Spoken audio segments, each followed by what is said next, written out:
안녕하세요. 잇 바이블입니다. 오늘 함께 나눌 말씀은 로마서 14장 13절부터 23절까지의 말씀입니다. 함께 말씀을 읽겠습니다. 그러므로 이제부터는 서로 남을 심판하지 마십시다. 형제 자매 앞에 장애물이나 걸림돌을 놓지 않겠다고 결심하십시오. 내가 주 예수 안에서 알고 또 확신하는 것은 이것입니다. 무엇이든지 그 자체로 부정한 것은 없고 다만 부정하다고 여기는 그 사람에게는 부정한 것입니다. 그대가 음식 문제로 형제 자매의 마음을 상하게 하면 그것은 이미 사랑을 따라 살지 않는 것입니다. 음식 문제로 그 사람을 망하게 하지 마십시오. 그리스도께서 그 사람을 위하여 죽으셨습니다. 그러므로 여러분이 좋다고 여기는 일이 도리어 비방거리가 되지 않도록 하십시오. 하나님의 나라는 먹는 일과 마시는 일이 아니라 성령 안에서 누리는 의와 평화와 기쁨입니다. 그리스도를 이렇게 섬기는 사람은 하나님을 기쁘게 해드리고 사람에게도 인정을 받습니다. 그러므로 우리는 서로 화평을 도모하는 일과 서로 덕을 세우는 일에 힘을 씁시다.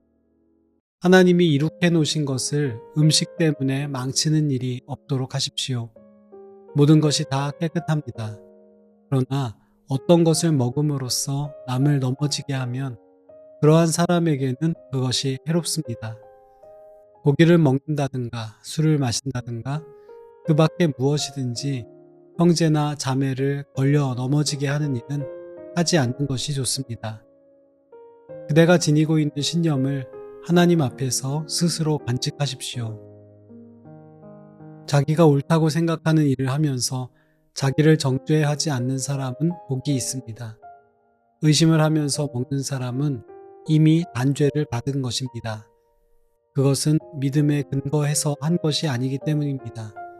믿음에 근거하지 않는 것은 다 죄입니다. 로마 교회에는 로마인과 유대인들이 섞여 있었습니다. 그들은 신앙의 출발점과 익숙한 문화적 배경이 서로 달랐습니다. 또 즐겨 먹는 음식이나 그것을 구하는 경로에도 차이가 있었습니다.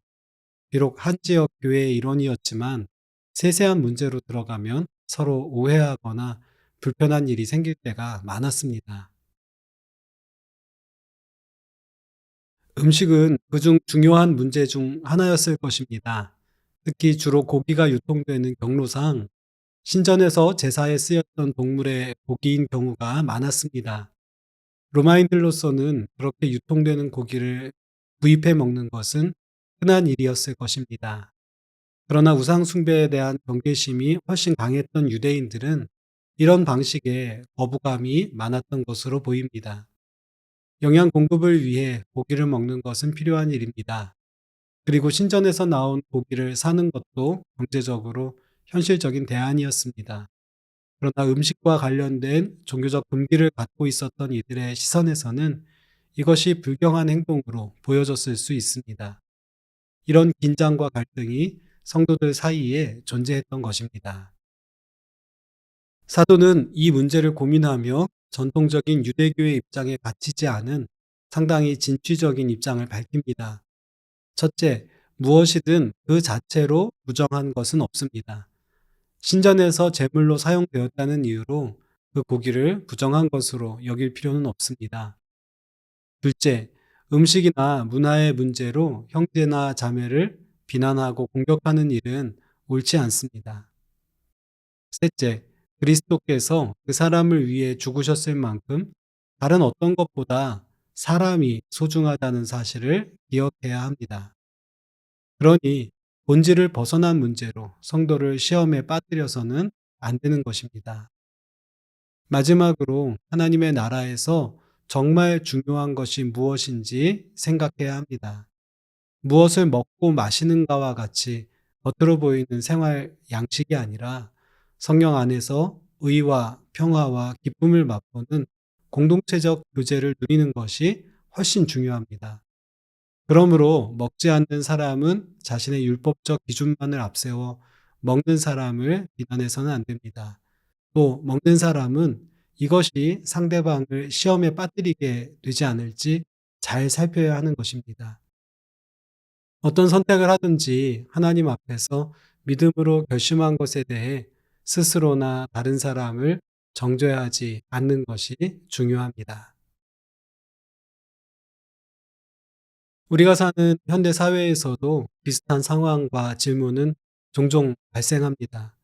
어떤 음식을 먹어야 하는지 또는 어떤 일을 해도 되는지, 사람들이 어떻게 볼지 지나치게 조심스러워하거나 반대로 아무 배려 없이 선택할 때가 있습니다.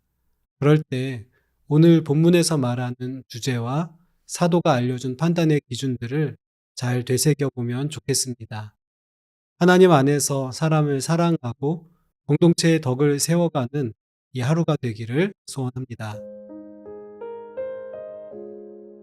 함께 기도합시다. 하나님, 서로 다른 생활 방식과 가치관을 가진 사람들을 한 공동체로 불러주셔서 감사합니다. 그렇지만 때로 서로의 습관과 상황의 차이 때문에 긴장과 갈등을 겪을 때가 있습니다. 서로를 판단하기 전에 하나님의 시선으로 서로를 용납하고 배려하는 우리가 되게 해주세요. 믿음 안에서 선한 것을 분별하는 지혜를 주세요. 예수님의 이름으로 기도드립니다. 아멘.